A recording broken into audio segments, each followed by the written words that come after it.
So in this video I will be using MS Paint to actually draw our components, and we'll be taking our previous discussion ahead. And in the previous class, using Sketchbook, we had seen what is a force and how two forces can be added, and the magnitude and resultant of those two forces can be found. In this particular class, we'll be going ahead and we'll be discussing how two forces, more than two forces, can actually be added or subtracted. So we'll just use slightly thinner line and one horizontal and one horizontal and one vertical, and we'll be taking a number of forces on this. Fine. So we'll be making a number of forces on this. Let's take a different color for these forces. Okay, let me take it blue. And yeah, so these are the forces.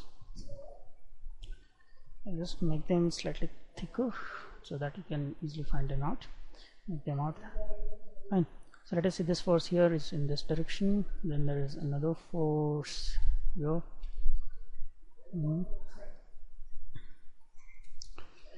Fine. And the direction for this is this direction. Then the force here in this direction, another one here, and this direction. Fine. So let's just assume the different values for these forces. Okay. Let's take the same color, and let's see what are the values of these forces. So let us say 100 newtons over here, 200 newtons over here, 300 newtons over here, and 400 newtons over here. Now we all know the force cannot just be defined by the magnitudes. So these are the magnitudes of the forces over here, and magnitudes alone. So we'll have to define their directions as well. So directions, we all know we can define using the angles. So let us say this is 45 degrees over here, this is 30 degrees over here, this one let us say it is 60 degrees over here, and here let us say that's 15 degrees over here. So now that we have defined all the angles, we can proceed, and we are supposed to actually find the resultant of these. Okay. So finding the resultant is actually a difficult task with vectors, I have told you already. And how do we actually go ahead and find this? So there are two laws which help us. One is the geometric method. Okay. You can use the geometric method to find the resultant, and the second method is the algebraic or the equation method, or it is sometimes also called as the analytical method. Okay. So graphic, geometric or graphic method, it's also called as graphic. Fine. So graphic method and analytical method, these are the two methods by which we can proceed to find the resultant of these. So for geometric method, we have something known as the Polygon Law. Okay. So what the Polygon Law actually tells us is, that so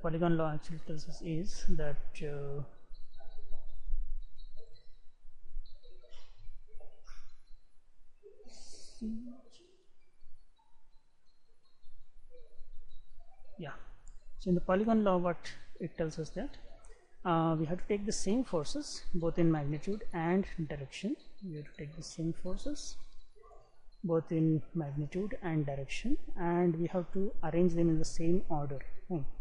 So all these forces that we have here, we need to take them both in magnitude and direction, and we need to arrange them in the same order. Okay. So this force here comes here, and finally this one here. So we should be taking them in the same order. So first 15 has 15 has already come. Which one is missing over here? We have the 45, 15, 60, and this force over here, this is missing. Okay, so this is the last force. So let's create a copy of this, and like this. So both in magnitude and direction we need to place the forces like this, and the resultant will be, the line joining. Resultant will be equal to the line joining these two,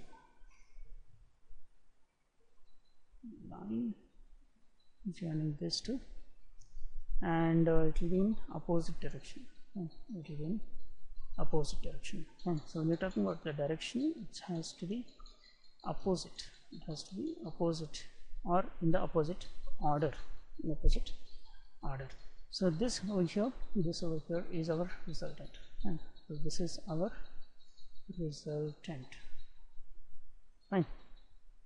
So all these are the forces that we had over here in the same direction. So we have taken them drawn them actually, both in magnitude and direction, like this. And after having drawn them like this, we were able to get the resultant. Fine. So by measuring this last last length over here, we can find the resultant. So what about the analytical method? I told that there is another method called analytical method, by which again you can proceed to draw it. So here what we use is, we use the method of divide and rule. And here we use the method of divide and rule. Let us go ahead and see how that is done. So first of all, we should know how to resolve the force, and resolving force into components. Right. So we should be able to resolve the force into components. Fine. So now there will be two components will be taken. Fine.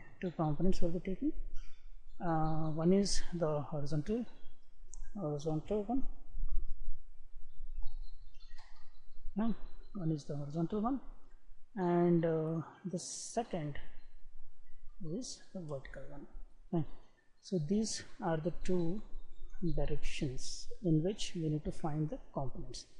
Now by component, what I mean is, if the force is divided into two components, we get the two components, and if we join them back, if we join these two forces back, we should again be able to get the same forces back. Fine. We should be able to get the same forces back. Fine. So this is what I mean by the components. So let us proceed and find how get a method on how to get the components. So let us say the force here is F, and the theta angle that it makes with the horizontal is theta, and we want to find the two components, that is Fx and Fy. So these are the two components we want to find. So how do we find this? We have to use a little bit of trigonometry. So let us name this OA and B. So if you see in triangle OAB, it's a right angle triangle. With this particular angle being 90 degrees, and so we can apply the sine and cos rules, right? So if you see sine of theta will be equal to opposite, that is AB, by hypotenuse, which is OA.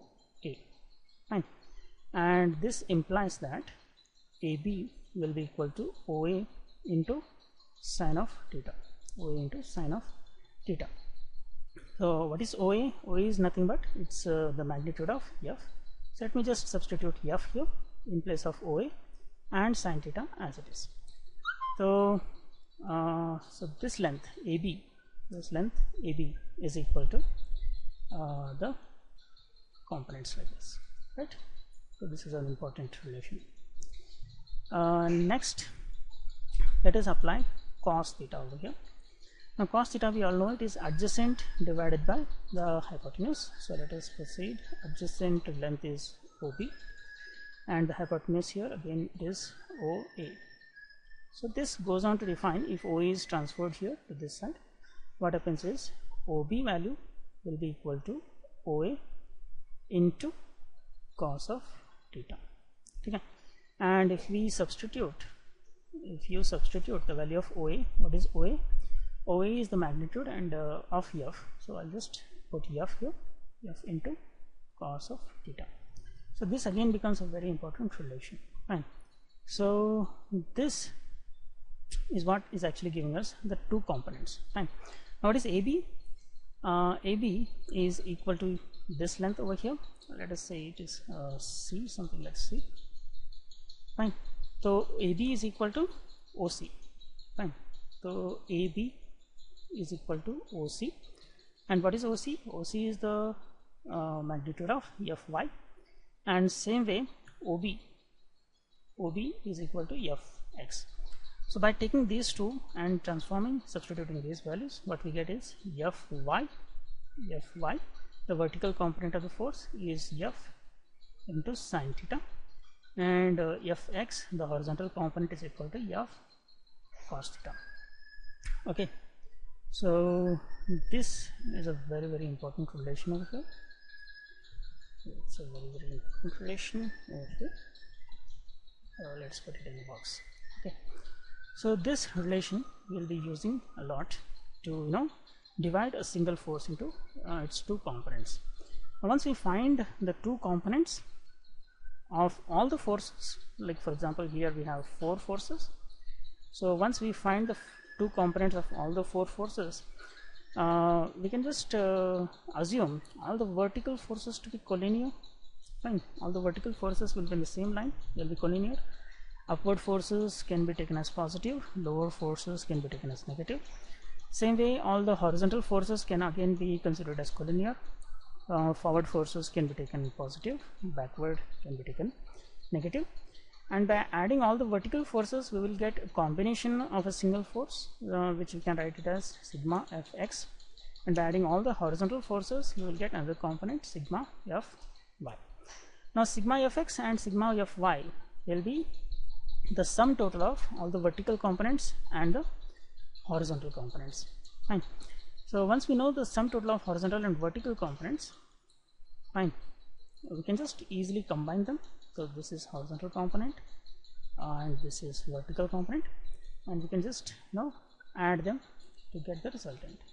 So resultant, we all know, we have found the resultant of two forces in the previous case. If the angle between them is 90 degrees, we know it's equal to the sum of squares of the other two edges, right, and taken under root. So this will give us the magnitude, and in case you want to find the angle alpha, tan alpha will be equal to opposite by the adjacent, so Fy by sigma Fx. So this is how you can proceed to find the resultant of forces by analytical method for forces which are more than 2. Fine. If there are exactly 2 forces, then, and if we know the angle between the 2 forces, we can go ahead and use the parallelogram method for finding the resultant. But if we don't know, if the number of forces are more than 2 and angles and magnitudes of all the forces are given, then we can just go ahead and use this method. So I just call it as divide and rule method. Fine. So it's the same formula that British people used to rule over for such a long time. They divided us up among ourselves, and that made their task very easy. So when you actually see the reality, it's a bit too complicated, and dividing that into smaller parts makes the problem very easy to solve. And that's a moral lesson we can learn from here.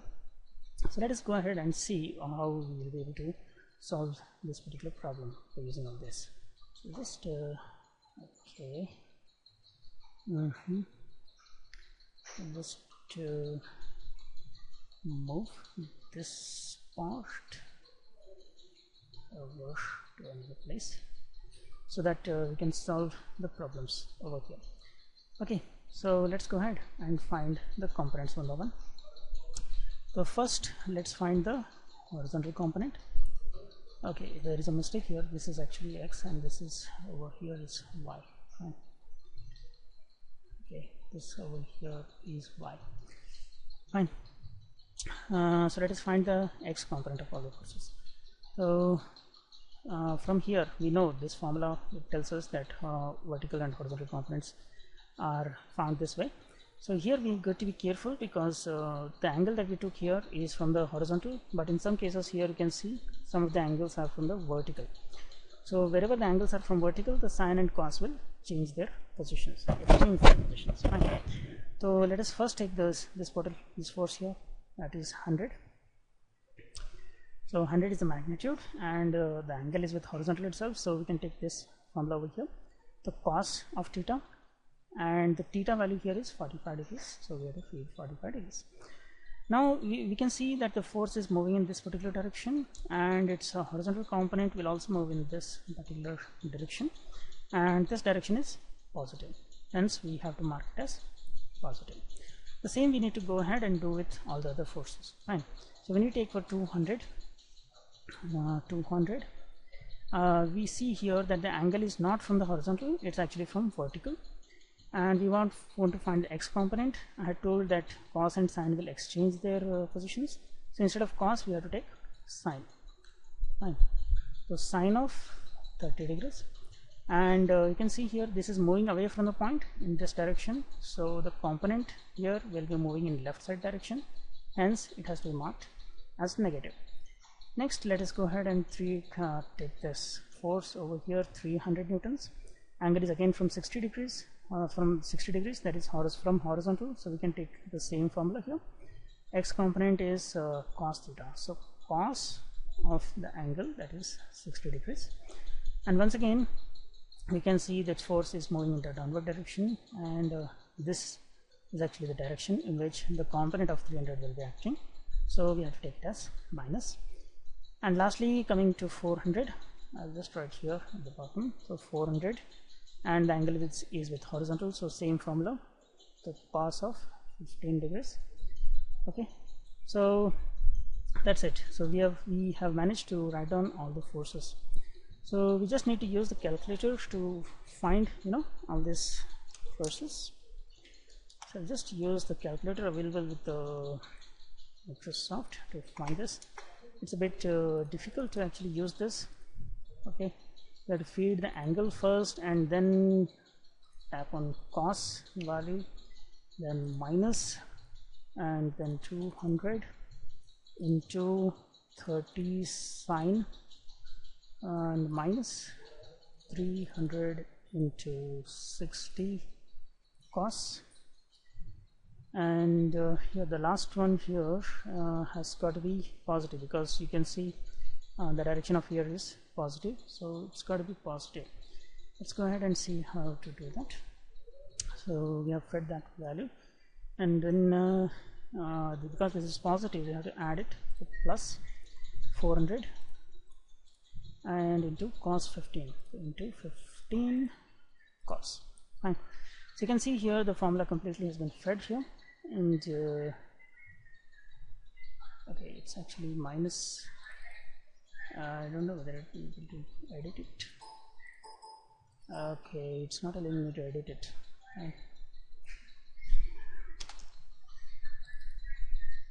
Okay, it's possible to edit it in history. Fine. So 15 degrees. So this is the result. Fine. So the result we get here with for x component is 207.08 newtons. Fine. The same way we have to find sigma f y. So for y we have to take y components for all of these. So once again 100 instead of cos we have to take sine, and here in the diagram you can see it's actually moving upwards, so it's the component of this force will be upwards, and hence we have to take positive sign here. Then the second one is moving here, again its component will be upward direction, so it will be positive, and it will be 200. Okay, so positive, and 200, so instead of sine we have to take cos. The next component here you can see it's moving a little downwards, so the component of this will be downwards, and hence we'll have to take it as negative. So minus, the magnitude is 300, and instead of cos I'll just take sine. And the last force here, again you can see its component will be moving slightly downwards. Fine. So minus 400, and instead of cos I have to take sine. Okay, and we need to find the resultant of this. Let's go ahead and try to find it.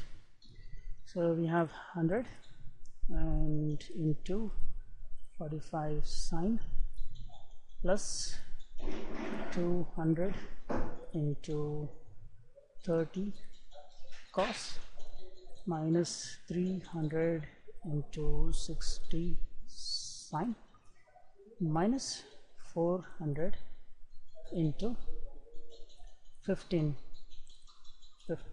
and the value is sine. Let's press equal to and see what is the value. So we got minus 119.42, minus 119.42 newtons. So these are the two values. Fine, this is where this value here is sigma of x, this value here is sigma of y. Now using these two values we can find the resultant. The resultant value is equal to sigma of x whole square plus sigma of y whole square, and this total value we have to take it under root.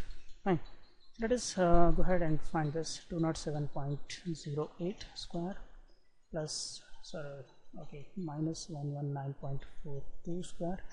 Now because it is square, whatever negative values are there for the magnitudes of forces, they will be cancelled. Okay, so let us see.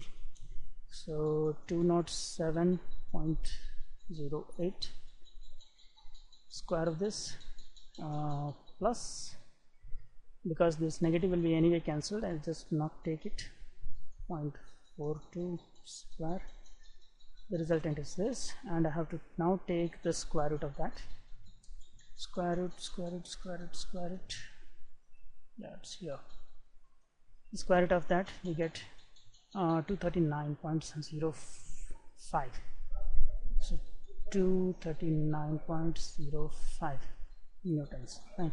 So this is the magnitude of the resultant. This is the magnitude of the resultant.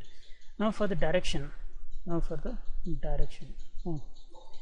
So for direction, what we have to do is we have to use tan of alpha. The tan of alpha is equal to sigma of y by sigma of x. Fine. So I already told you here, you can see that. So the same value I have taken here, but we need to be slightly careful when you are taking these values. When you want to find the acute angle alpha, you can just use the positive values of fx and fy. So fy value here is 119.42. We'll just keep the negative sign aside for a while. I'll explain how that negative sign will affect the angle of resultant later.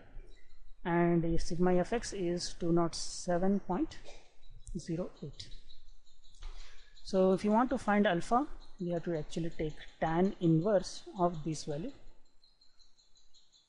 42 by 207.08. Fine. So when we feed it in the calculator, first we have to find the ratio. So 119.42 divided by 207.08. So this is the value, and for this now I have to take tan inverse. So inverse tan. Fine. So the angle that I'm getting here is 29.97. Fine. So the angle 29.97 degrees. Fine. So this is the direction. Now we have to also find in which quadrant this angle actually lies. Fine. So to find the angle, what we'll have to do is we'll have to draw lines like this, and then we'll have to represent the forces. So sigma fx is positive, and because sigma fx is positive, we will not have this negative part. So let's delete it. Okay. And sigma fy is negative, so it will not have any positive direction. So let's delete it. Fine. So this is the actual direction. So sigma fx is actually in this direction. Sigma fy is in this direction. So this is sigma f y and this is sigma f x, and we all know the resultant of these two will be in this quadrant. So we all know now that the resultant value is in this direction, and the angle that we get here is from horizontal, so that is 29.97 degrees. Fine. So this is how we can find the resultant of the force for more than two forces, yes.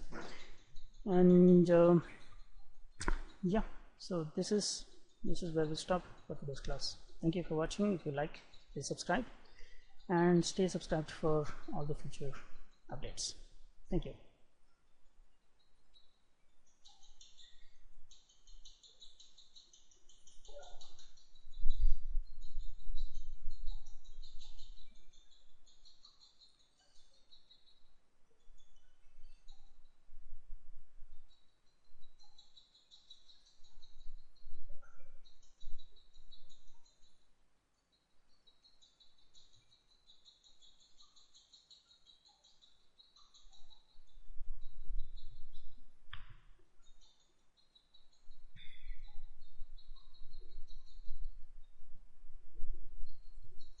Bye.